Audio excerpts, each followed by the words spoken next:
Olá, meu povo! Sejam muito bem-vindos a mais um episódio do DesconstruCast, o podcast feito para quebrar os tabus, ou eu deveria falar os tabus da medicina, já que eu estou sem o meu companheiro hoje, meu companheiro de podcast de vida, Bernardo Pretti, que infelizmente não pôde estar presente, mas eu sou a Gabi, vocês já me conhecem, né, aqui do DesconstruCast, e eu tô aqui hoje pra gente falar sobre assuntos que são muito tabus dentro da medicina. E por isso eu vou apresentar o meu convidado, Maurício Barbosa. Seja bem-vindo, Maurício. Muito obrigado. Maurício, gente, é médico formado pela Universidade Federal do Tocantins. Médico de família e comunidade pela Sociedade Brasileira de Medicina de Família e Comunidade. Abandonou 2 residências, é isso, Maurício? É Ortopedia em 2016, anestesiologia em 2017. A gente vai falar muito disso hoje também. E antes de entrar na medicina, você era do Exército, é isso? Sim, então, ex-militar também. Então, é um currículo vasto aqui, gente. E hoje ele é professor de 2 faculdades de medicina e também está nas redes sociais, né, Maurício? Produzindo conteúdo para médicos recém-formados. Seja muito bem-vindo, é um prazer ter você aqui. Muito obrigado, agradeço o convite. Manda um abraço pro Bernardo. Pode deixar, que ele teve um compromisso aí. Mas assim, eu espero poder contribuir com certeza. Com o pessoal que acompanha vocês aí. Eu sou uma das pessoas que acompanha vocês também. Espero contribuir da melhor maneira possível aqui. Bom, a gente já bateu muito papo aqui nos bastidores, né, Maurício? A gente sempre faz isso, viu, gente? A gente chega aqui, fica tomando um cafezinho, conversando com o convidado, e acaba que quando a gente vê, a gente fala, nossa, a gente já poderia ter gravado esse podcast várias aqui, coisas né? já saíram que a gente podia ter vários falado, insights, mas a gente vai repetir aqui pra vocês. E, Maurício, uma coisa que a gente sempre faz aqui no DesconstruCast é começar conhecendo um pouquinho da história do nosso convidado. Então, conta a nossa história com a medicina, a sua história com a medicina pra gente, por favor. Então, a minha história com a medicina, ela começou aí basicamente porque eu tinha um tio que era médico, meu padrinho, e, assim, eu acho que ele foi a principal influência na minha vida em relação a isso. Eu tinha também um problema nos olhos, né? Eu tive conjuntivite alérgica quando era criança, acabei fazendo 2 cirurgias, então eu tive muito contato com médicos, né, oftalmologistas, durante bastante tempo da minha vida. Quando eu entrei na adolescência, acabou melhorando, né, alguns tratamentos também que eu fiz, só que eu sempre tive essa presença, essa proximidade com os médicos, apesar de meus pais não trabalharem com isso. E meu pai, ele é militar, né, da aeronáutica, aposentado, então eu tinha essa influência da parte militar também. Não que meu pai, assim, falasse, você tem que fazer isso. Jamais, ele sempre deixou muito livre essa questão dessa escolha, de qual que é a carreira que eu seguiria e tal, assim como meu irmão também. Mas, naturalmente, vendo os amigos dele, vendo aquela realidade que eu vivia, eu acabei entrando aí no mundo militar. Quando eu estava no 3º ano do ensino médio, eu prestei prova para a Escola Preparatória de Cadetes do Exército, estudei ali 1 ano em Campinas, depois fui para a Academia Militar das Agulhas Negras, lá em Resende, no Rio de Janeiro, e quando eu estava no meu 2º ano... a AMAN, né? A AMAN, Quando eu estava no meu 2º ano no Exército, eu machuquei, eu tive um problema de saúde, e acabei trancando, né? A gente chama isso no Exército de saída honrosa, né? Quando você pode sair sem dizer que você desistiu. Né? Só que eu tranquei inicialmente. Quando eu tranquei, eu acabei... falando, eu vou perder minha turma. Isso foi uma coisa que pesou muito na hora de largar o Exército. Eu não queria perder minha turma. Enfim, outras coisas também que aconteceram, mas eu sempre tive esse apreço pela medicina, essa proximidade, como eu falei para você, e eu acabei entrando no cursinho e falando, eu vou prestar medicina, né? Lá no Exército, era um curso superior e que tinha as matérias básicas de engenharia, né? Então, eu tinha uma certa facilidade nas exatas nesse momento. O que já ajuda demais, Exato, isso me ajudou muito, né? Tanto é que eu entrei no cursinho ali mais ou menos em abril e no final do ano eu consegui passar no vestibular. O que me ajudou mesmo foi ter essas bases de exatas bem feitas ali, né? Tô me alongando um pouco, né? Mas assim, aí depois disso, eu passei e fui para Palmas, estudei na Universidade Federal. Você não é de Palmas? Não sou de Palmas. Eu sou natural de Belém, mas fui criado desde os meus 3 anos de idade em Anápolis, Goiás, tá? E, enfim, eu terminei minha faculdade em Palmas, prestei a ortopedia, fui fazer ortopedia em Brasília, fiquei 4 meses na ortopedia, saí da ortopedia, a gente depois entra em detalhes, né?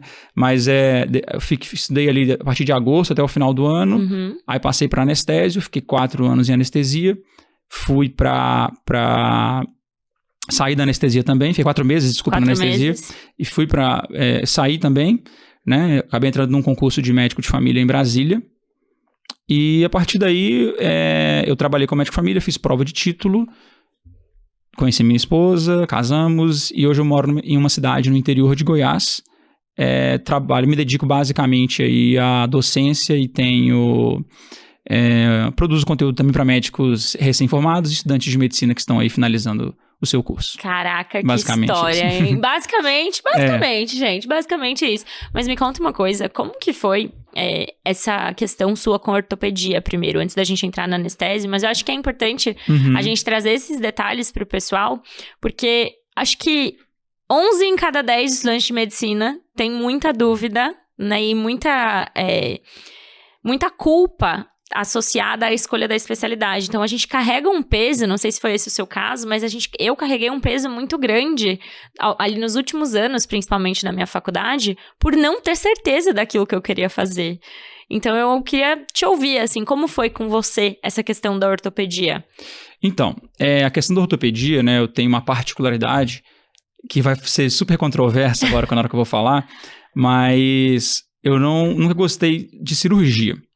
E durante o meu internato, a gente tinha que participar de algumas cirurgias lá no rodízio de internato. Então, o que eu fazia? Eu fugia das cirurgias grandes, cirurgias do aparelho digestivo. E eu tentava ficar ou com um anestesista, né? Ficava ali acompanhando o procedimento anestésico, que era uma opção também. E quando não dava para fazer isso, eu ia para cirurgias mais rápidas. As cirurgias mais rápidas, como era o hospital terciário, era cirurgia de trauma ali de ortopedia, né? Lá em Palmas tem muita rotatória, tem muito acidente de moto, então era muito fixador externo. E aí eu acabei me aproximando de alguns professores lá de ortopedia, um em específico, e eu pensei, cara, eu posso fazer isso. Olha só, o cara vem aqui, ele faz um fixador desse aqui rapidão, e o paciente vai embora, e ele vai embora e depois, sim, vai ter que passar visita no paciente, lógico, mas o procedimento é rápido. Para mim era isso a ortopedia na época. E eu via esse professor, um cara super gente fina, gostava muito da profissão, e aí eu acho que essa influência acabou me fazendo optar pela ortopedia, né? Falta de conhecimento na especialidade, tá? Não é o meu perfil de jeito nenhum, é cirurgia, não gosto. Mas acabei indo, né? Então, eu acho que talvez a gente, até o pessoal que ainda não escolheu uma especialidade que acompanha vocês, tomem esse cuidado em relação às influências, né? Às vezes a gente gosta muito de uma pessoa que tem uma certa especialidade, admira aquele professor, e não necessariamente aquela especialidade você vai se adequar ao seu perfil, né? Na verdade, você tem que se adequar à especialidade e às vezes você não consegue fazer isso. Então, no meu caso, realmente, quando eu estava na residência de ortopedia, eu rapidamente percebi que... Foi muito rápido. O que eu fiz, né? Assim, entrei no lugar errado. Então, assim, aconteceu alguma coisa em específico nesses 4 meses que você passou na ortopedia? Ou olha, foi mais olhar para realmente como era o dia a dia do ortopedista e o que te esperava dali para frente? Exatamente. Tiveram algumas coisas, né? A questão da rotina dos ortopedistas. É claro que aquilo era uma bolha daquele local onde eu fazia residência. Eu vi alguns especialistas, né? Igual, tinha um plantonista do domingo à noite, ele era um ortopedista pediátrico, super bem formado e tal, e ele estava ali no domingo à noite, dando plantão. É claro que isso pode estar relacionado a várias escolhas da vida dele, vários problemas que ele teve na vida dele, ou porque ele queria estar ali mesmo, né? Vai entender. Mas assim, eu falava, não quero isso pra minha vida. E o excesso de carga horária de trabalho também na residência médica. Eu sou uma pessoa que sou extremamente sensível à perda de sono. Então, para mim, poucas noites mal dormidas vão tirar minha paz. Então, complicado. Eu já cheguei a acreditar por muito tempo que tem pessoas que são mais sensíveis à privação de sono, outras pessoas são mais resistentes, entre aspas, à privação de sono. Mas depois de um tempo, eu também por muito tempo da minha vida tive privações de sono relacionadas ao trabalho, relacionadas à medicina. E depois de um tempo, Maurício, eu cheguei à conclusão, não sei se você vai concordar comigo, mas que todos nós, como seres humanos, enquanto seres humanos, somos sensíveis à privação de sono. Vou te dar meus motivos do porquê eu acredito nisso. Porque tudo bem, tem pessoas que passam horas acordadas e parecem estar ainda raciocinando adequadamente, raciocinando bem. Nossa, parece que nem parece que passou a noite toda acordada. Tá aí, ó, tranquila, tá fazendo tudo que tem que fazer, tá dando conta do recado. Mas essa pessoa, muito provavelmente, por mais que ela não esteja aparentando o sofrimento da privação de sono naquele momento, mas a saúde dela tá sendo afetada. Então, é uma privação de sono que desencadeia uma ansiedade, e aí não é lá dentro do serviço que você vai conseguir notar isso. Até saúde física mesmo, sabe? Então, a gente vai, enfim, prejudicando, uma sequência de fatores que a privação de sono traz para nós, que vai prejudicando a longo prazo, e a gente acaba sendo todo mundo sensível. Então, por mais que, hoje eu também sou extremamente sensível à privação de sono. Uma noite mal dormida, ou uma noite que eu não consigo dormir a quantidade de horas necessárias para estar descansada, eu já sinto no dia seguinte. Mas antigamente eu não sentia no dia seguinte, mas eu sentia no longo prazo. Então o cansaço acumulado que a gente chama, sabe? Sim. Então eu acho que isso é uma coisa que a gente tem que olhar mesmo, né? Todo mundo é sensível à privação de sono. Não existem pessoas noturnas. O ser humano é diurno, todo mundo. É que eu rendo mais à noite. Não existe isso. É porque você talvez renda, entre aspas, mais à noite, porque à noite você não tem outras distrações. Então, a questão não é o período noturno, a questão são as distrações que você tem ao seu redor, enfim. Eu acho que essa é uma questão realmente muito importante da gente mencionar, sabe? Porque, enquanto médicos, a gente tem que lidar, às vezes, por muito tempo com a privação de sono. Mas isso é uma coisa que tem que estar no nosso consciente, tem que estar num nível de consciência elevado. Porque a gente tem que estar ciente de que aquilo tá trazendo algum tipo de prejuízo pra gente, seja no curto prazo ou no longo prazo, mas vai trazer algum tipo de prejuízo. Olha, eu concordo, assim, em tudo que você falou, né? Por quê? Primeiro, né, assim, não é só o que a gente, até o que eu acho que você acha, né? Se você for olhar artigos científicos, isso vai falar pra gente, você tem uma perda, uma queda muito grande na capacidade do profissional a partir de tantas horas ali mal dormidas, né? Uma coisa que você falou, a questão do eu rendo à noite. Eu falo assim, eu acho que você pode até render um pouco mais à noite se amanhã você puder acordar meio-dia. Você entende? Rende mais à noite hoje, amanhã acorda 7 horas, rende de novo à noite e acorda 7. Não tem um ser humano que faça isso. Aí que continua rendendo, né? Porque você tem que acordar às 7 horas para continuar rendendo. Exatamente. Então, a gente acaba, às vezes, se submetendo a essas cargas horárias extenuantes, assim, de trabalho, seja por questão de residência, seja porque tá trabalhando fora de residência também. E a gente não vê ou não quer ver, às vezes, os prejuízos que a gente tem. Uma coisa que você falou, saúde física e mental. Então, eu tô lá trabalhando mal, dormindo mal, né? Tô estressado. Tá. Na hora que eu for escolher a minha alimentação do dia hoje, você acha que eu vou escolher um franguinho, uma salada, frango ou um hambúrguer? Ou uma coisa super calórica para me compensar, né? A gente precisa dessa compensação. Total. Né? Isso também acaba abrindo leque para quê? Para consumo de substâncias, consumo abusivo de substâncias. A gente tem um consumo de drogas lícitas e ilícitas por médicos muito intensa, né? Que assusta, inclusive. A gente tem, até às vezes, acesso à medicação, então a gente tem alguns problemas com drogas, às vezes, injetáveis e tal. A gente sempre vê, todo mundo conhece um caso do que aconteceu triste pra caramba, e é uma realidade. Isso acontece porque a pessoa, não sei, claro, é sempre muito individual. O sofrimento ele é sempre muito individual. Sim. Mas, com certeza, a pessoa sofre muito mais do que ela poderia ter sofrido porque ela dorme menos, né? Outra coisa, você tá lá, estressado, querendo uma compensação. Você come aquela besteira lá que você comeu. Você vai pra academia? Primeiro você tá morto de cansaço. Morto. E outra coisa, já tô comendo mal mesmo, por que eu vou pra academia, né? Não justifica, porque uma coisa puxa a outra. É a história do hábito angular. É a história do hábito angular. Exato. Né? A gente começa, muda uma coisinha, e aquela coisinha que a gente muda, ou pra bom ou pra ruim, vai puxando outras coisas. E quando você vê, é uma bola de neve. É muito legal a gente trazer isso pra discussão. Porque a gente é muito ensinado, eu brinco, né? A olhar pra medicina como se fosse a nossa vida. Desde a faculdade. Então, isso aqui é sua vida. Você tem que... É como se você estivesse fazendo médico ali antes a de ser escolha uma pessoa, de Sofia. né? Exato. E não é assim, sabe? A gente defende muito. Isso aqui já foi falado aqui 1 milhão de vezes, né? Quem acompanha a gente sabe. Mas que a medicina é uma parte da nossa vida. a gente tem outras inúmeras partes. Então, não dá pra você abdicar de tudo, abrir mão de tudo, da sua saúde física, da sua saúde mental, da sua família, de você mesmo, do seu autocuidado, pra poder estar ali olhando só pra aquela parte. Porque isso, no longo prazo, isso vai... A conta Acabar disso com você. vai chegar. A conta disso vai chegar. E pode ser muito cara.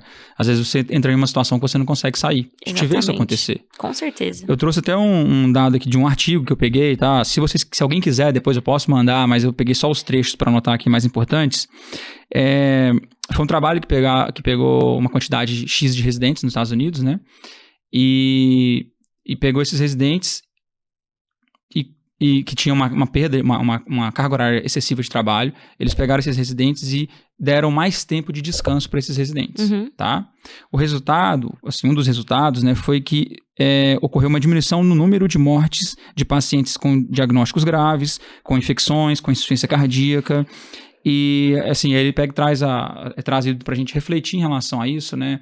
E eu vou fazer até um drama aqui agora. Imagina só, um cirurgião, um residente de cirurgia que está lá, ele trabalhou hoje das 7 da manhã às 7 da noite, à noite ele foi para uma UPA, trabalhou das 7 da noite às 7 da manhã, e amanhã ele chega lá, trabalha lá, meio-dia chega sua mãe com um problema de saúde que tem que ser operada. Você gostaria que a sua mãe fosse operada por esse cirurgião que está aí há 36 horas praticamente sem dormir? Você gostaria? Então, se você não gostaria, por que você vai operar a mãe dos outros desse jeito? Né? Então, é lógico que isso aí entra muitas coisas, nossa, mas a vida é assim mesmo, né? Assim, claro, eu sei que tem realidades que às vezes fazem, por exemplo, se for uma cirurgia de urgência, que bom que tem alguém para operar a minha mãe. Poderia ter melhores condições, mas que bom, né? Mas nem sempre é assim. O médico sai, às vezes, de um trabalho noturno e vai operar no outro dia uma cirurgia letiva, não sei. Então, a gente tem que pensar muito nisso também. Entendeu? Eu gosto de trazer esse ponto de vista para o pessoal pensar nessa questão aí do excesso de carga horária de trabalho e privação de sono, que foi um dos grandes motivos de eu ter largado a residência de ortopedia, voltando para o que a gente tinha falado no começo. Foi eu acho que, na verdade, se a gente for resumir, assim, o que aconteceu com você, separou, fez um planejamento de curto/médio prazo. Sim. E você não se enxergou fazendo aquilo que você estava fazendo ali naquele final daquele planejamento. Então, daqui 5 anos, é isso aqui que eu quero estar vivendo? Eu não vou ser mais residente. Mas é essa a especialidade que eu quero? Eu quero trabalhar com isso todos os dias? É essa a rotina que eu quero pra mim? Isso com certeza pesou demais também na minha vida. E isso é importantíssimo. E ninguém nunca fala disso. Eu acho que na minha faculdade, nos 6 anos que eu passei, eu nunca ouvi isso de ninguém. A escolha de especialidade não é só você olhar pra... Ai, nossa, mas é um professor que eu gosto. Tão bom, né? Tão dedicado. Ai, nossa, é um estágio que eu gosto. Não, é o que você vai fazer, é a rotina. Como é a rotina daquela pessoa? E uma coisa que a gente sempre fala muito aqui, Maurício, também, é que a gente não pode olhar pra uma opinião só. Sim. Porque às vezes, se você entra até na especialidade, você vai conversar com 2 especialistas. Pediatra, por exemplo. Pediatria é uma especialidade que hoje a gente tá tentando mudar essa realidade, né, dentro do PDC, mas é uma especialidade extremamente desvalorizada pelos próprios pediatras. Se você pegar 10 pediatras e for conversar sobre a pediatria, talvez 8 te desencorajem a fazer. Entendi. Mas você vai ouvir, ou até mais às vezes. Mas quem que você tá escolhendo Pra ser o conselheiro, pra te né? aconselhar? Isso é fundamental. Será que aquela pessoa realmente tá fazendo tudo que ela poderia? Tá fazendo o diferente? Será que realmente é aquela opinião que você vai ouvir? Às vezes 2 residentes do mesmo serviço têm opiniões completamente diferentes. Uma coisa também, eu acho que se possível, né, é interessante que você converse tanto com aquele profissional que está totalmente realizado, quanto o profissional que você vê que ele não gosta da especialidade, ou pelo menos está mais relapso ali, não é dedicado. Por quê? Para você ver os pontos positivos e negativos. Exatamente. Né? Exatamente. Porque tem o cara que nasceu para aquilo, e tem o cara que fala, nossa, eu podia ter feito outra coisa, ou não tô satisfeito aqui por N motivos, mas... E sempre vai ter um ônus. Sim. Não existe nada na vida. Nunca vai ter só o lado bom. Nossa, eu tenho uma frase ótima para isso. Eu vi o filósofo Clóvis de Barros Filho, sabe quem que é? Sim, super. Acho aquele cara brilhante. Ele brilhante. E ele é falou uma coisa assim, excelente. Ele falou o seguinte, eu vi ele falando que, às vezes, por que a gente acha que a gente poderia ter escolhido outro caminho? E ele fala uma verdade que eu nunca tinha pensado. Ele fala o seguinte, você vive as tristezas do caminho que você escolheu percorrer. Por isso, você tende a achar que se eu tivesse escolhido fazer outra coisa, seria muito melhor, seria mais fácil, eu estaria muito mais feliz. Mas você não viveu as tristezas daquele caminho que você poderia ter escolhido. Você só viveu aquilo que você escolheu. Perfeito. Eu gostei muito dessa muito frase. Bacana. Vou guardar ela aqui, vai virar corte depois. Mas é exatamente isso. A gente vive a realidade, né? O ônus e o bônus. E às vezes você fica naquela, nossa, mas se eu tivesse ido pelo outro caminho, ali eu enxergo só bônus. E não é assim. Em nada, né? Acho que nem na vida pessoal, nunca. Não, nunca. Né? Casamento, família, filho, sempre vai ter o lado bom e vai ter o que vai pesar. E faz parte, é exatamente isso. Mas seguindo com a sua história, então você abandonou a ortopedia. E aí naquele ano mesmo, foi em 2016, né? Naquele ano mesmo você decidiu que você iria prestar... eu queria passar pro lado de trás da cortina, né? Isso que eu ia te perguntar agora. Porque assim, eu acho que todo residente de qualquer especialidade cirúrgica já sentiu aquela pontinha de inveja do anestesista ali, tomando um cafezinho, jogando Candy Crush, né? Então, você sempre fica naquela de, ai, meu Deus, e se eu estivesse do outro lado do campo? Assim, eu via isso, né? Eu conversava muito com os anestesistas. Tinha um veterano meu da faculdade que, por coincidência, estava fazendo anestesia no hospital que eu entrei para fazer ortopedia.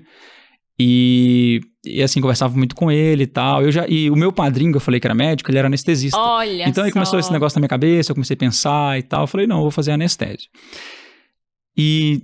acabou que eu tive um tempo curto de preparação, mas eu tinha feito prova no ano anterior, foi mais tranquilo de eu recuperar esse tempo. Como que foi a sua preparação na época, Maurício? Então, isso eu acho bem interessante. Eu fiz o seguinte, eu escolhi os locais que eu queria prestar, né?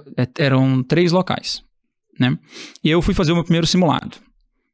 E aí eu tirei menos de 60%, tipo em agosto isso. A prova era em novembro, né? Falei, agora ferrou, né? Eu não vou passar na residência, não deu tempo de estudar e tal. E aí eu fiz uma coisa, que eu peguei as provas anteriores, uma coisa que hoje às vezes é óbvio, mas assim, que na época não tinha pessoas falando, olha, vê o que mais cai na prova, né? Ou então vê o que mais cai naquela prova. Então eu peguei as provas dos últimos 5 anos, dos 2 locais, estudei, eu tinha o meu resumo do ano anterior, estudava os meus resumos e foquei nesses temas que caíam na prova, vi as questões que se repetiam. Você tinha uma base teórica, que veio até da sua preparação anterior, e você fez o que hoje é muito claro, né? O que se fala muito hoje, mas um estudo baseado em prevalência. Então, você viu o que mais caía, o que você errava mais, o que você tinha mais facilidade, e você direcionou, focou seu estudo naquilo que realmente precisava ser focado.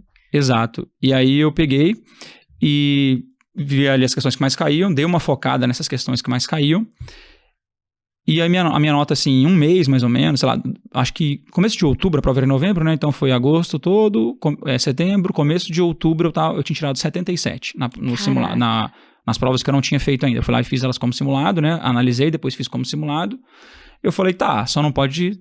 Deus abençoe que não troque a banca, né? Que vai fazer a prova. E aí deu certo, eu passei na prova de anestesia, porque eu subi muito a meu nível só com essa questão de focar no que mais caía ali da prova, da residência. Estudar e direcionado, mais do que eu tinha dos meus resumos. Eu li os meus resumos, fiz questões e foquei no que mais caía. E deu certo de passar. Apostila você não chegou nem perto? Não. Apostila, talvez um ou outro assunto ali que você precisava de deixar um pouco mais denso, lembrei, né? O que eu fazia? Se eu estivesse errando um tema que era dos mais prevalentes, eu lia na apostila. Só isso que eu fazia, entendeu? Voltava pra base teórica. O que eu tô errando aqui, né? Então eu ia lá e lia. Mas isso aí deu certo, eu acabei passando nas 2 que eu queria. E aí teve a terceira, que eu ia fazer a mesma coisa, que foi na Federal de Uberlândia. Era a terceira que eu ia prestar. Pra anestésio também. Pra anestésio também. Aí eu prestei em Brasília e Goiânia, que eu queria ficar naquele meio, e aí eu ia prestar Uberlândia. E aí, só que eu já tinha passado na de Goiânia, sabe? E aí eu não fiz isso. Tirei menos de 60% na prova de Uberlândia. Olha só. Eu não sabia como era a prova de Uberlândia. É totalmente diferente da prova de Goiânia. E assim, isso me mostrou o quanto é importante você saber a prova que você vai fazer, entendeu? Você direcionar. Direcionar. Então, eu não sabia, cobrava um monte de coisa que não cobrava em Goiás, eu não tinha dado importância. E pronto. A de Brasília eu tinha me preparado, deu certo na de Brasília também. Né? Caraca. Que eram provas diferentes. Mas assim, foi isso. Aí eu acabei passando anestésio, entrei em anestésio em Goiânia. E como foi essa troca? Quando você entrou ali no primeiro dia no centro cirúrgico, do lado de lá do campo, como que você se Pra mim sentiu? foi muito bom. Eu, inclusive, falo assim que a anestesia é uma especialidade ótima. Eu acho muito difícil uma pessoa entrar pra anestesia e não gostar, porque você lida muito É medicina pura. Eu prestei prova pra anestesia, eu gosto muito de anestesia. Muito bacana. É medicina, é farmacologia, é fisiologia, é fisiopatologia. Você tem que entender ali tudo que tá acontecendo pra poder manter o paciente. Exato. Isso é muito sensacional. E você resolve as coisas na hora e tal, né? Resposta imediata. Tem as coisas ruins também, né? Muito plantão e tal, assim, que pode ser um ponto negativo. Sim. Mas eu estava gostando bastante, né? Da especialidade de anestésio, gostava do local, gostava da equipe. E aí você vai falar, nossa, mas você era tão bom assim, né? O que aconteceu? Por que você saiu, então, né? A minha curiosidade é essa. O que aconteceu? Em relação à parte financeira, eu nunca devi, nunca tive nenhum tipo de dívida. Mas quando eu me formei no meio de 2015 e eu trabalhei até entrar na residência de ortopedia. Juntei uma graninha ali, até boa. Só que eu fui, assim, meio que você não tinha muita... como que eu posso falar? Não tinha o conhecimento financeiro, as informações que a gente tem hoje disponíveis. Então, não se falava muito sobre isso, né? Acho que começou... meio que... Foi nessa época, foi 2017, mais ou menos, começou, isso. né, a galera, esses grandes influências de finanças, eles estavam começando nessa época. Exatamente. O conhecimento de finanças não era tão acessível quanto é hoje. Inclusive, existe uma pesquisa, Bernardo estava me contando esses dias, que fala que a geração Z investe muito mais do que a nossa geração, os millennials. Porque justamente o conhecimento tá muito mais difundido e com acesso muito mais fácil. Imagina, antigamente, sei lá, há 20 anos atrás, para você, ou 15 anos atrás, para você começar a investir... Nossa, você tinha que ter grandes quantias e ir até o banco e falar com o seu gerente, 1 milhão de com o taxas, assessor de investimento, 1 milhão de taxa. Não valia a pena você investir quantidades menores. Hoje em dia, a galera ganha, guarda, separa aquele pouquinho, investe. Conta aqui é online, faz tudo. Exatamente, com o celular na mão, você consegue... Nem ter banco, não precisa nem ter banco físico, né? Exato. E aí, isso foi uma coisa que pesou pra você, então, quando você entrou ali. O que aconteceu? Eu ainda tinha uma graninha ali.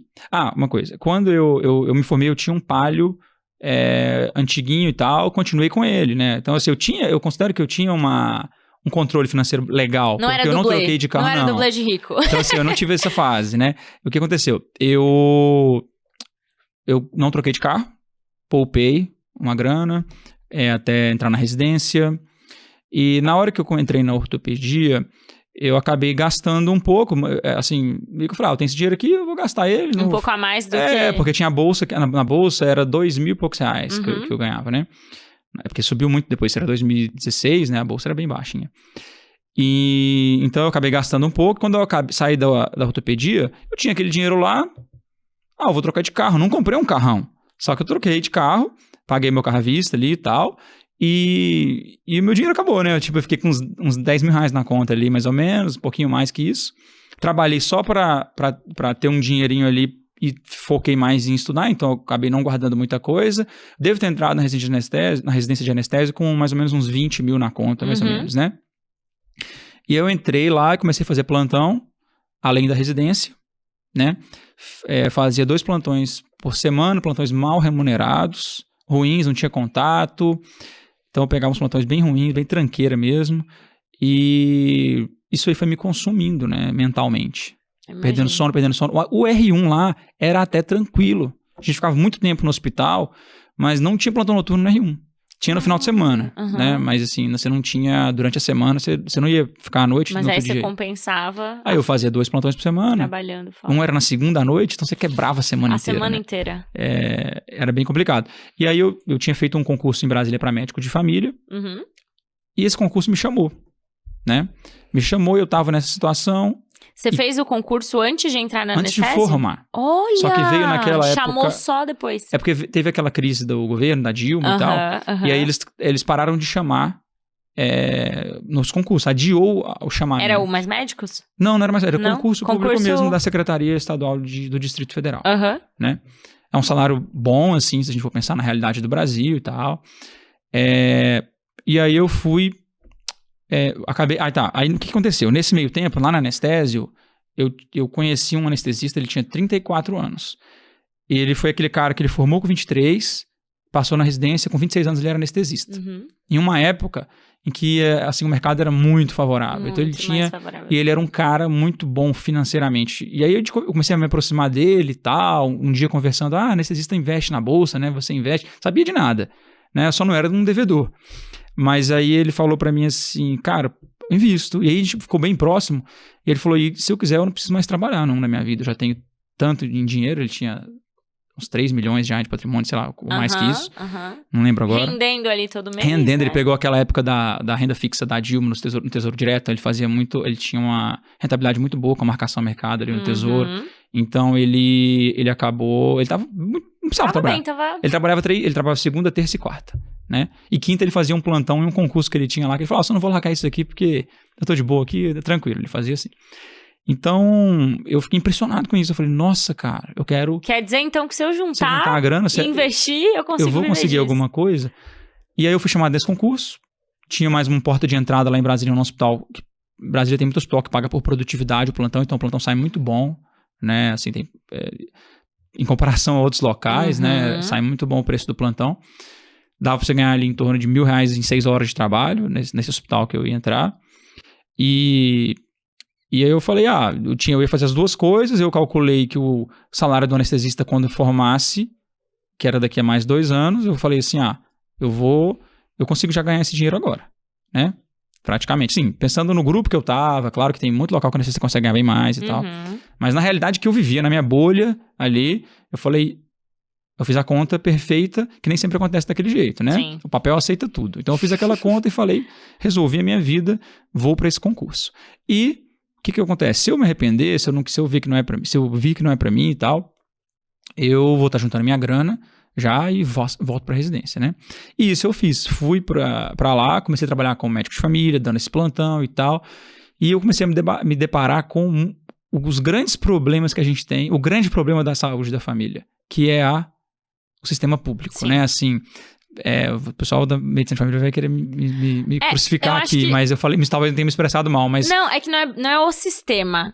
Não é o sistema. A maneira como ele funciona. Os nossos dirigentes, gestores o problema lidam com o sistema. Eu falei errado. Porque o SUS é perfeito, exato. Se você for analisar... Lê um texto do SUS, você vai ficar apaixonado, né? Mas assim, o grande problema do SUS são os gestores, na minha visão. Tá? Concordo com você. E isso dificultava muito o funcionamento de muitas coisas, né? E você vai vendo isso 1 dia, 2 dias, 3 dias, isso vai frustrando você. Não tem como, a não ser que você não tenha coração. Você fala assim, Porque eu acho que é aquela sensação de impotência. Enxugar gelo. Você não pode fazer mais porque não te permitem fazer mais. Você não tem como, você não tem recurso para fazer mais. Exato. E é isso. E se tem um paciente lá com você conversando, eu tô qualquer sofrendo, pessoa que tenha um mínimo de que seja médico mesmo, né, raiz, olha e fala, cara, não é possível, isso aqui não é possível. A gente já teve essa conversa aqui, inclusive, um episódio muito bom, gente, aqui do DesconstruCast, com a Thaís Albuquerque, que é médica de família, e a gente falou justamente isso. A medicina de família e comunidade, ela é perfeita. O SUS, em tese, ele é perfeito.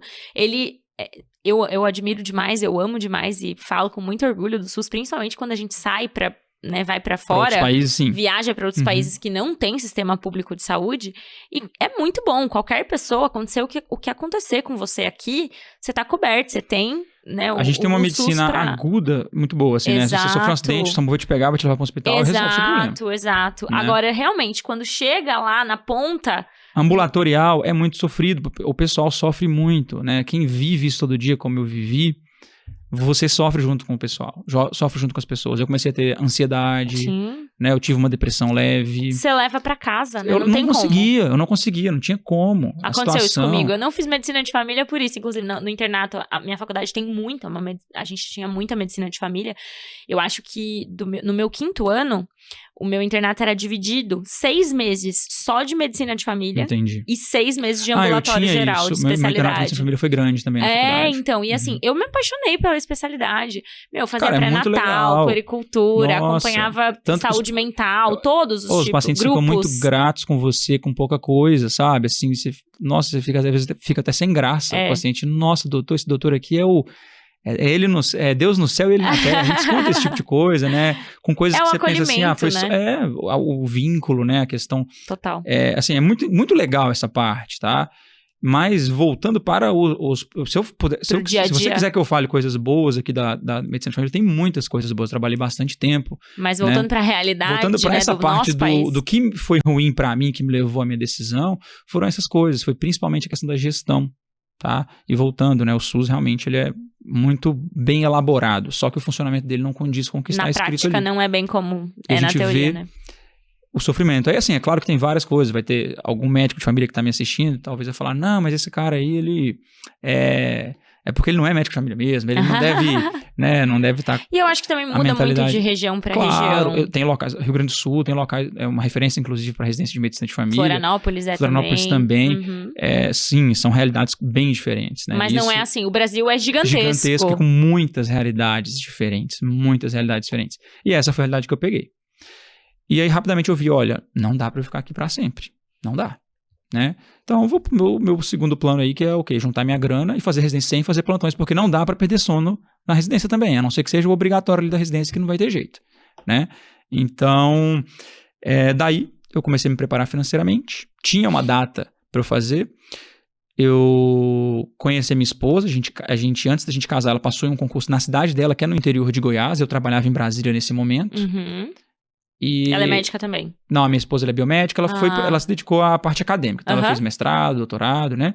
E ela dá aula, hoje ela é professora de faculdade. E aí, o que aconteceu? Ela passou em um concurso lá na cidade dela e tal, e a família dela toda lá, conhecia todo mundo, já tinha ido, gostava da cidade pequena, qualidade de vida, né? Tem os prós e os contras, sempre. Né? Assim, falta aquele restaurante bacana, falta aquele cineminha legal, mas em compensação, você respirar puro, você não tem assaltado, medo de andar com o celular na mão. Exatamente. Trabalho a 5 minutos de carro, né, da minha casa. Enfim, almoço em casa todos os dias, essas coisas. Mas eu acabei me mudando para lá e adiando mais um tempo essa questão de voltar para a residência, tá? E sempre focado no meu objetivo financeiro, que hoje eu já consegui há alguns anos, para fazer residência, né? Assim, lógico, a sua meta para a residência eu já consegui e continuei investindo e tal. Eu e minha esposa, a gente tem muito essa mentalidade e... Poupadores. Hoje a gente pode... somos o perfil de poupadores. E a gente acabou... hoje eu tenho o meu plano e tal, enfim, para prosseguir, mas a gente vamos continuar assim, vou ficar falando aqui o resto do podcast. Mas aí só pra eu entender, então, quando você saiu do anestésio, aí você foi fazer, passou no concurso, você entrou e começou a atender, né, dentro da medicina de família. E fazia plantão também. Tá. E aí hoje, você está ainda na medicina de família ou como que foi essa transição? Então, aí eu cheguei na cidade da minha esposa, eu fiz o mesmo concurso dela 1 ano depois, para ser professor de uma instituição lá, né, de ensino. Lá tem uma faculdade que é municipal. Existem algumas faculdades municipais no Brasil que são diante da Constituição e essas faculdades, elas basicamente são públicas para os professores e particulares para os alunos. Então, os alunos pagam mensalidade, mas a gente é concursado lá, né? Então, eu fiz esse concurso, era a única coisa que eu tinha. Meu salário ia diminuir 4 vezes para eu ir para lá. Só que eu estava tão, eu estava trabalhando muito, fazendo muito plantão, eu estava tão esgotado, assim, você mentalmente. Falei, cara, só que eu tinha. Aí isso conta muito a questão financeira, porque como eu não tinha dívidas, eu poderia diminuir meu padrão de vida 4 vezes. Eu podia diminuir, eu poderia dar de um mês pro outro viver com aquele dinheiro, que não seria um problema para mim. Entendeu?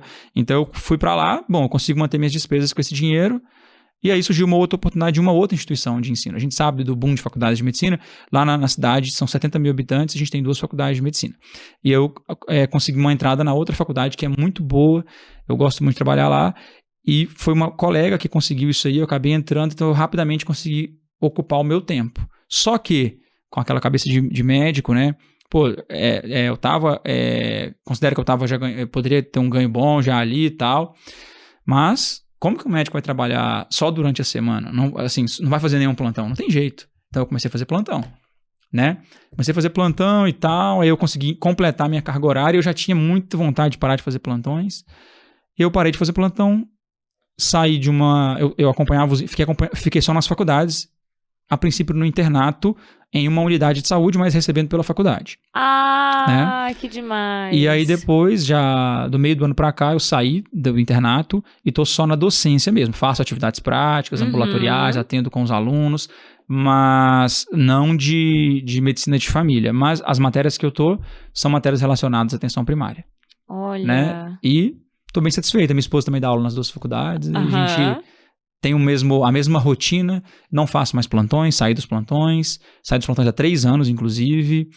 E foi uma mudança de vida, assim, que a minha vida, eu não consigo te falar quantos % ela melhorou depois que eu larguei os plantões. Eu te entendo completamente. Entendeu? Eu passei pela mesma coisa, né, uma situação bem parecida esse ano, e é isso, assim, parece que você muda de realidade. Tem dias, pra você ter ideia, eu tenho uma síndrome que eu brinco, que é a síndrome das 5 da tarde, que veio resquício da época que eu dava muito plantão. Porque 5 da tarde aqui em São Paulo é o momento que você tem que estar se preparando para sair de casa pro seu plantão que começa às 7, independente do dia da semana. Então você se prepara 2 horas antes. Não é aquela coisa assim, meia hora antes você tá saindo. 15 minutos, né? Eu vou chegar lá. Não. São 2 horas antes. Então 5 horas da tarde, que normalmente é aquele horário que começa a anoitecer, sabe? Que a noite vai caindo, assim, que o trânsito tá mais intenso. Caótico, né?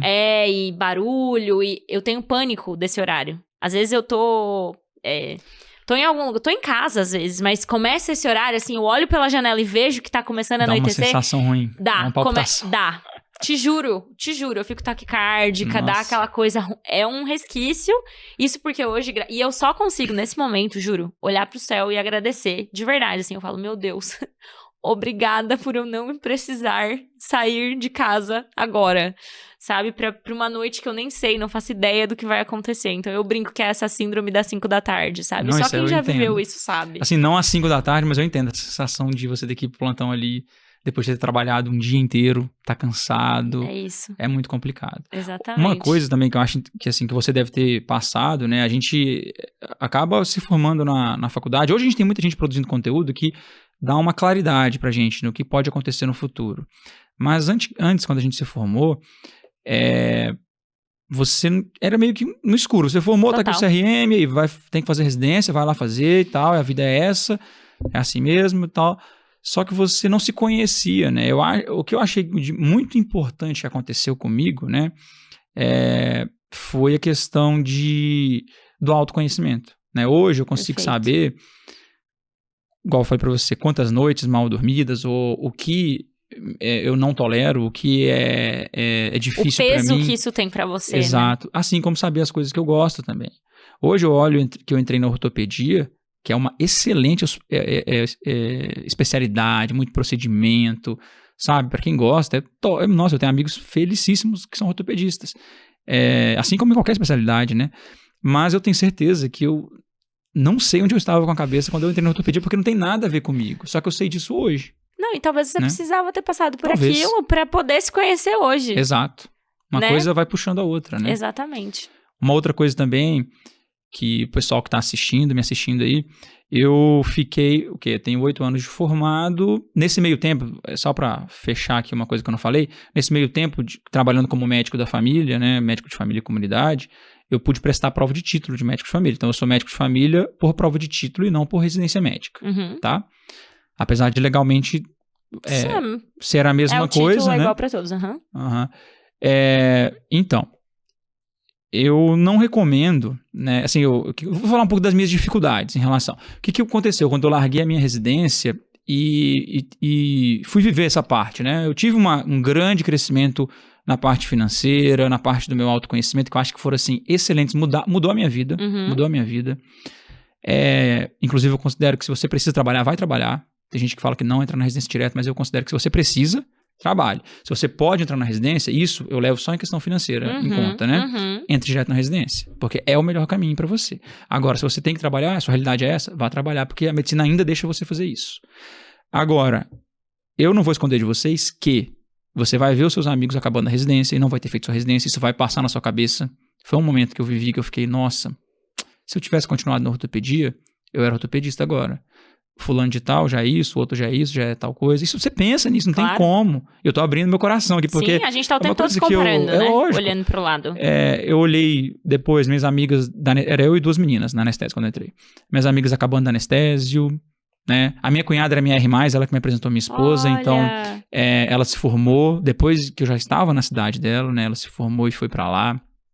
Então, eu via isso, eu pensava nisso, né? E isso em um momento começou a me trazer para uma espiral descendente. Eu comecei a ficar, nossa, o que eu fiz? Eu fiz uma coisa ruim. E aí, assim, eu tive que fazer um trabalho de pensar nas coisas positivas que eu consegui, para que isso não me afetasse, né? Então, de coisas positivas que eu consegui, principalmente o patrimônio que eu consegui construir.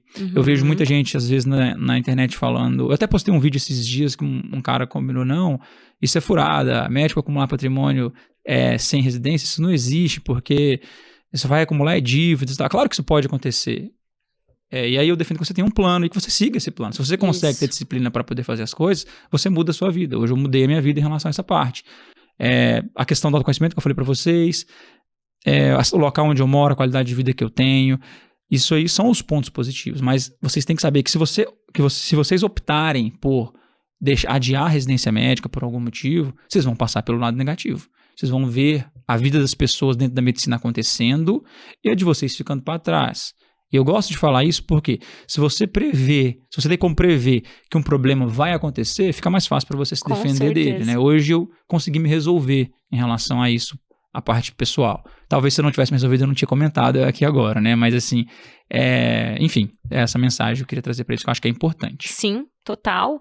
E eu acho que outro lado também, outro ponto positivo, olhando a sua história também, é que tudo bem, você poderia ter 2 títulos de 2 especialidades que você não concluiu, mas será que você ia estar feliz do jeito que... Será que você ia ter o que você tem hoje?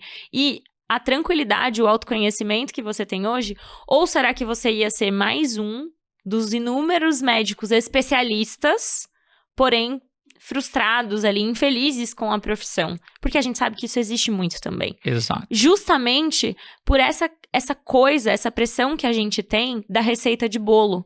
O pessoal quer receita de bolo na hora de sair da faculdade, né? Você entrou na medicina, de preferência, não faça muito tempo de cursinho, né? Saia do terceirão e já passe direto, exato, não perca tempo. Sempre pressão, né? Sim, exatamente. 17 anos, você tem que saber o que você quer pra sua vida inteira. Exatamente. Aí você entrou na faculdade, no final, por favor, saiba cedo o que você quer, se prepare cedo pra sua residência. Aí você tem que entrar na residência direto, aí você sai da residência, tem que engatar uma sub, e isso foi o que aconteceu comigo. Essa foi realmente a minha... Como que você vai ser só pediatra geral? Exatamente. Como assim? Como você vai fazer só pediatria geral? Não, mas eu entrei na residência de pediatria querendo ser pediatra geral. Eu quero atender, quero fazer puericultura, quero fazer consultório. É nesse ambiente que eu quero estar. Não, mas precisa de uma sub. Sem sub você não vai sobreviver. E aí, tá bom, então, mas eu não sei o que eu quero de sub. Não, escolhe alguma sub, vai fazer alguma prova. E eu sou uma pessoa que tem muita facilidade de gostar das coisas que eu conheço. Então, se eu começo a estudar, por exemplo... até ortopedia eu já quis fazer ao longo da faculdade. Porque eu estudava muito... Eu vi algum podcast que o Bernardo pegou no seu pé, que é ortopedista, alguma coisa assim. Quis fazer ortopedia, porque eu entrei na liga de ortopedia e era uma liga muito boa. A gente tinha um contato bom com os residentes. Era uma liga prática. Então, eu tava no 3º ano da faculdade, imagina, eu suturava direto, sozinha. Aprendi muito de técnica cirúrgica ali na liga de ortopedia. Então, eu pensei em fazer ortopedia, até entrar na minha primeira cirurgia. Aí você que eu tive que ficar 2 horas ali segurando uma perna. Nossa, exatamente. Seja de quadril, de quadril ou de joelho. Eu falei, não, era de joelho. Eu falei, não, essa não é pra mim, não vai rolar. Então, mas é realmente isso, é o autoconhecimento.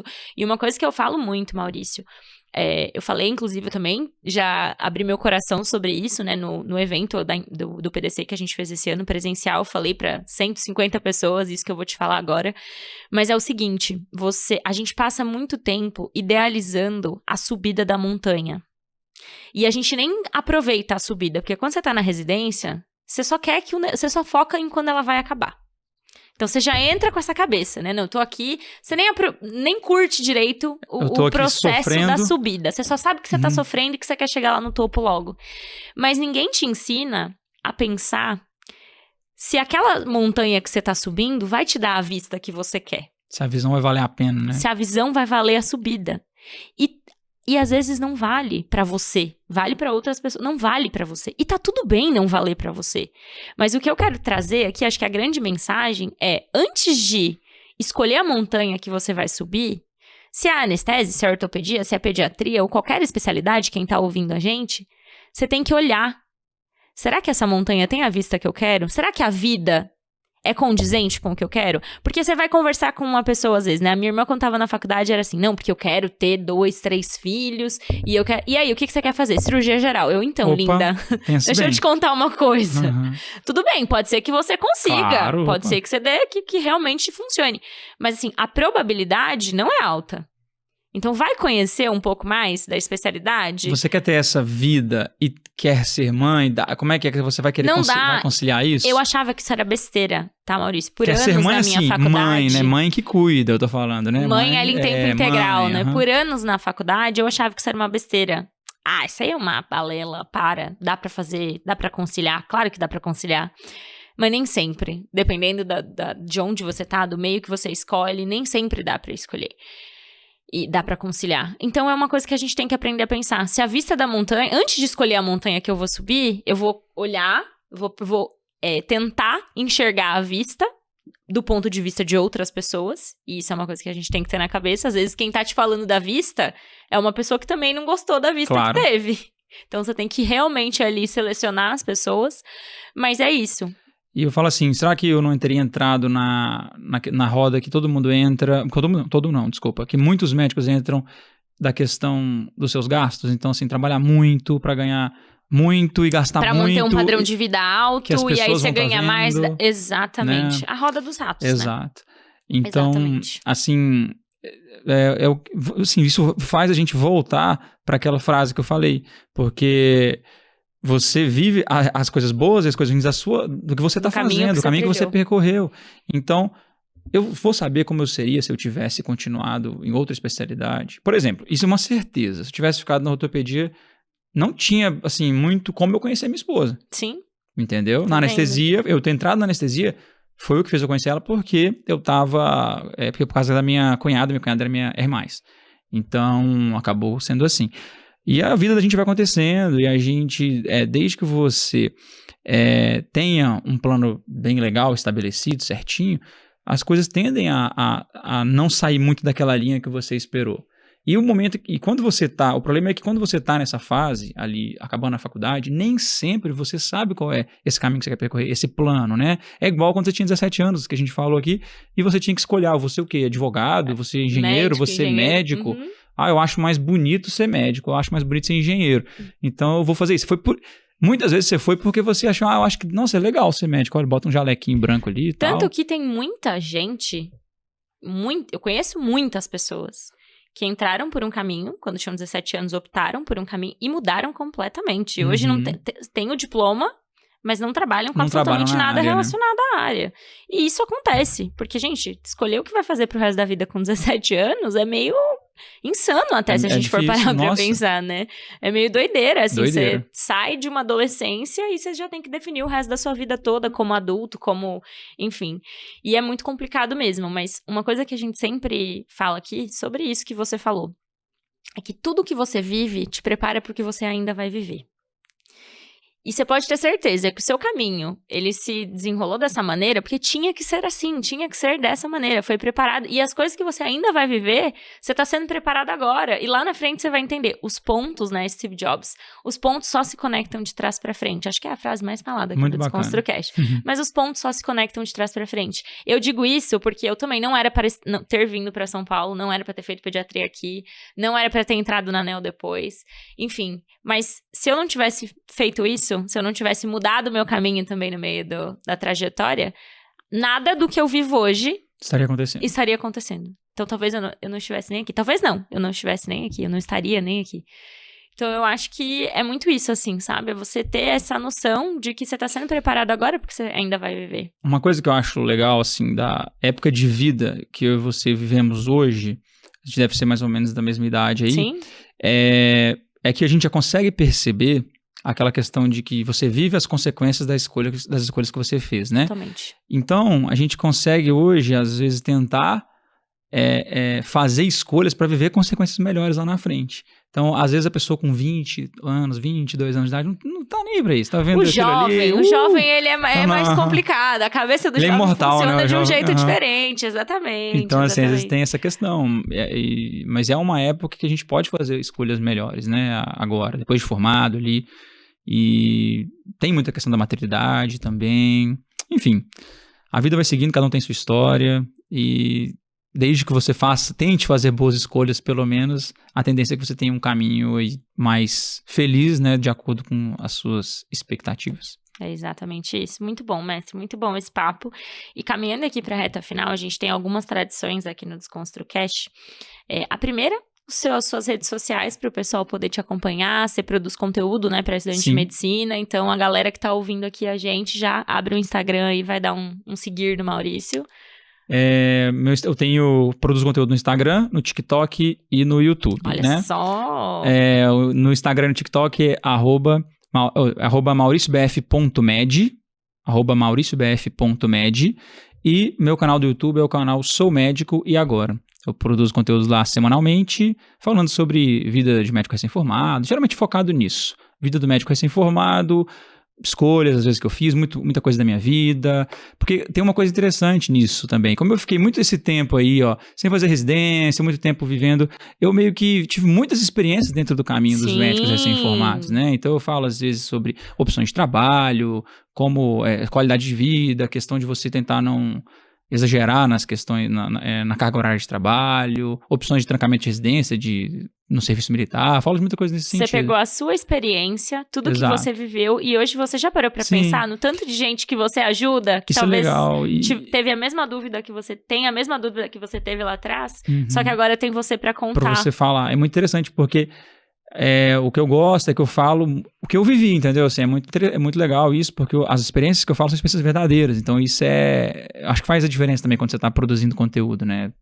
Você falar sobre algo que você viveu, que você sabe como é. Totalmente. Então, isso. São essas minhas redes sociais. @mauriciobf.med e no YouTube Sou Médico e Agora. Sou Médico e Agora. Muito bom, muito bom.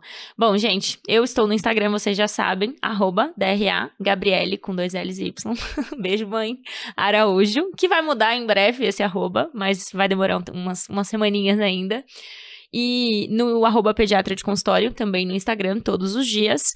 E não esqueçam, né, gente? Temos aqui, o Bernardo não está aqui hoje, mas eu vou fazer as honras como esposa, então, no Instagram, @mentoria.residência. E aqui, se você quer acompanhar os cortes do DesconstruCast, no Instagram, @desconstrucast.podcast. Cuidado com os fakes, tá? Porque a gente tem um fake aí no Instagram. Mas essas são as nossas redes sociais. E, Maurício, não é só isso. Uma outra tradição que a gente tem, eu acho que tem ajudado muita gente, direta, o pessoal manda, assim, que a gente pede sempre para o convidado uma indicação de um livro, não necessariamente relacionado à medicina, mas algum livro que trouxe alguma coisa muito valiosa para você, para sua vida, e que você acha que pode ajudar mais pessoas. Eu teria alguns livros para falar aqui para vocês, mas tem um especial que se chama O Milionário Mora ao Lado. Eu não sei agora de cabeça o nome do autor, tá? Mas esse livro, ele fala basicamente sobre padrões de gasto, né? Padrões de gasto, como as pessoas se comportam em relação ao dinheiro. E ele traz que você pode se surpreender com quantas pessoas podem ser seus vizinhos e serem milionários e não estar ostentando uma vida que, teoricamente, o milionário poderia ter, né? E lá ele traz exemplos de médicos, ele traz exemplos de pessoas que fizeram boas escolhas e más escolhas. Então, eu acho que é um livro muito interessante para você ter uma noção de como levar a sua vida. Ele mostra, inclusive, que se você é um cara que é um milionário de primeira geração, né, o self-made man, que o pessoal fala em inglês, o seu filho nunca vai valorizar aquele dinheiro que você ganhou igual você valorizava, né? Por mais que ele seja uma pessoa economicamente boa, de bom administrador. Mas, enfim, tem vários insights muito legais. É um livro que eu recomendaria bastante que vocês lessem. O Milionário Mora ao Lado. O Milionário Mora ao Lado. Gostei. Vou pegar pra mim muito também legal. essa indicação. E uma indicação de um convidado. É uma coisa que a gente sempre pede também. Eu tenho um convidado que é um cara que você tem que trazer aqui. Né? Olha só, já tá convidado, intimado, tem que trazer então. Aqui. O nome dele é Reinaldo. Reinaldo Neves Júnior, acho que é doutor.Reinaldo Neves Júnior, alguma coisa assim, o Instagram dele. Ele é um cirurgião pediátrico que tem um Instagram muito legal, bota umas coisas engraçadas ali, e ele tem um estereótipo, o estereótipo dele, ele é um cara muito fortão, entendeu? E cuida das criancinhas, então é bem engraçado, ele brinca um pouco às vezes com isso, e é um cara que vocês têm que trazer aqui, um cara muito bom de conversa, um cara muito gente fina e que vai trazer muito, tem muito a acrescentar com certeza pro pessoal que acompanha vocês. Olha só, produção, ó. Dr. Reinaldo está convidadíssimo, então, para estar aqui no DesconstruCast.